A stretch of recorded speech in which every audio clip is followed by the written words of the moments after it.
Understanding the intricate hormonal changes that occur during the menstrual cycle can provide important insight into your health and fertility. In this video, we are going to chat all about the menstrual cycle, how it works, the different hormones at play, and what symptoms you could potentially be experiencing at different stages of the cycle that indicate your hormones might be out of balance.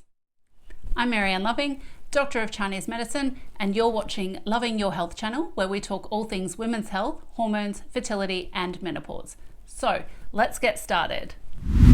But what does a normal menstrual cycle look like? A normal menstrual cycle can last approximately 21 to 35 days in length, with 28 days being the average length. Day 1 of the menstrual cycle is the day that your period begins and starts to properly flow. The last day of the cycle is the day before your next period starts. The menstrual cycle is broken up into two sections, the follicular phase and the luteal phase. The follicular phase starts on day 1 of your cycle and lasts until ovulation, which is generally around day 15 if working off an average 28-day cycle. At the beginning of the follicular phase, at day 1 of your cycle, the follicle stimulating hormone, FSH, is stimulated by the pituitary gland, which then signals the ovaries to start producing follicles. As the follicles mature, they begin to produce estrogen, which thickens the uterine lining in preparation for possible implantation.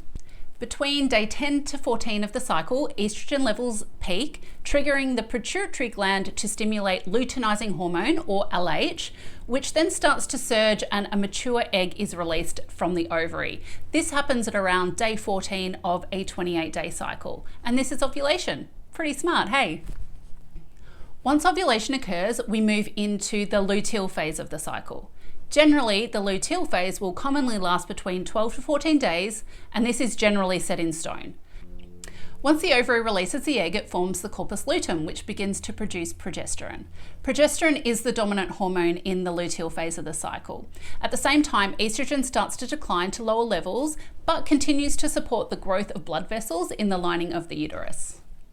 Progesterone ensures that the lining of the uterus remains intact, protecting a potential pregnancy.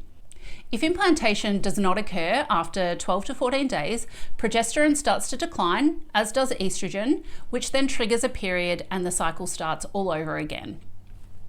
As you can see, the menstrual cycle, when operating ideally, has a very delicate hormonal balance. But what can happen if our hormones are out of balance? If you're getting value from this content, please consider hitting the like button, which helps drive traffic to this content and supports the channel.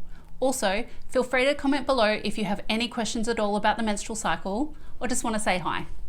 Many women do not experience a normal textbook menstrual cycle, so let's chat about some of the common hormonal issues that could occur in the cycle. Estrogen dominance. Estrogen dominance occurs in the luteal phase when there is an excess of estrogen in relation to progesterone. As we saw earlier, progesterone should be the dominant hormone in the luteal phase.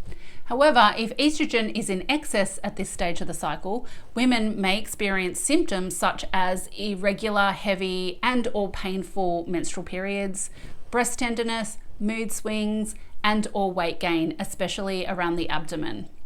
Progesterone deficiency. Progesterone deficiency is very similar to estrogen dominance. However, in this case, estrogen is generally maintained at normal levels in the luteal phase, while progesterone levels become deficient.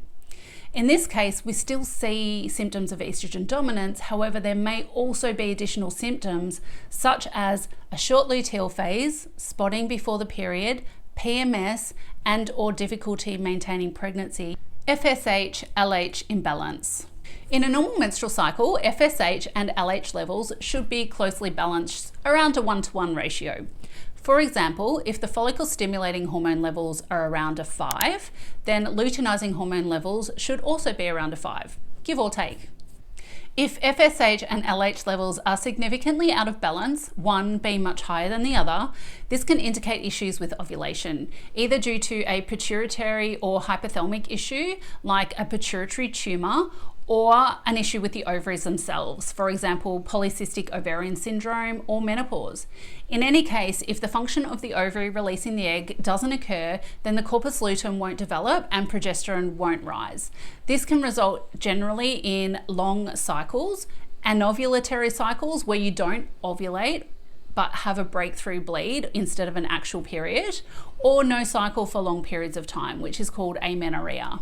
Estrogen deficiency. Generally, estrogen deficiency is associated with menopause or premature ovarian failure.